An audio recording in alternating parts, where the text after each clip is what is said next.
Ang kasunduan sa kasal.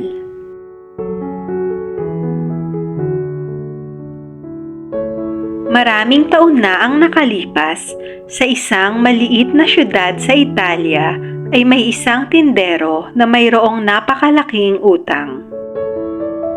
Ang kanyang pinagkakautangan ay isang matandang mayaman na hindi kaakit-akit ang itsura. Ito ay may labis na pagnanais sa magandang dalagang anak ng tindero. Nagpasya ang matandang mayaman na mag-alok ng isang kasunduan sa tindero upang mapawalang bisa ang mga utang nito. Ngunit ang hinihinging kapalit nito ay payagan siyang ipakasal ang kanyang nag-iisang anak na babae sa tusong matanda. Ayaw pumayag ng tindero sa kasunduan, ngunit sa tingin niya ay wala na siyang ibang pagpipilian sapagkat napakalaki ng kanyang utang. Nakaisip ng masamang balak ang tusong matanda.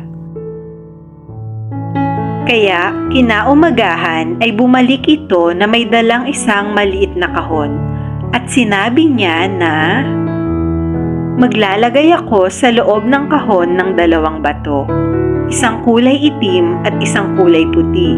Kinakailangang mamili ang dalaga.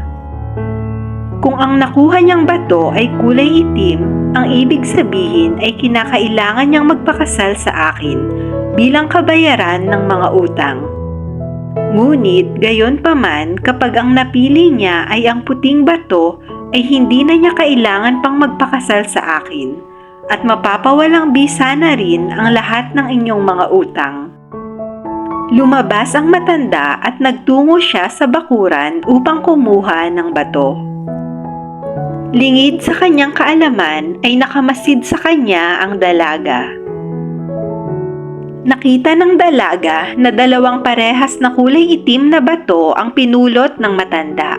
Sa kanya ito inilagay sa kahon.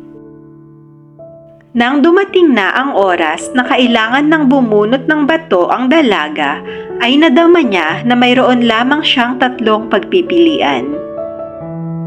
Ang una ay tumangging gawin ito. Ang pangalawa ay ilabas ang 2 itim na bato sa kahon para ilantad ang panluloko ng matanda.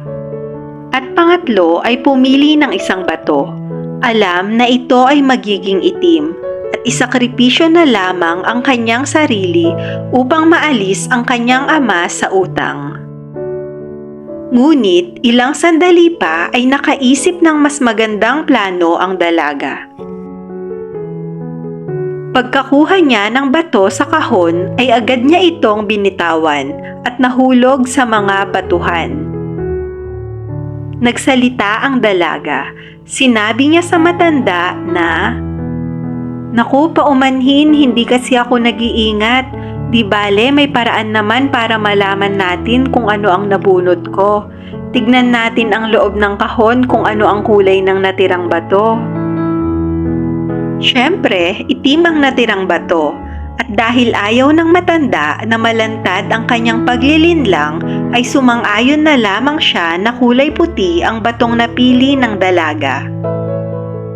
Dahil doon ay walang nagawa ang matanda kundi ito pa rin na lamang ang napagkasunduan.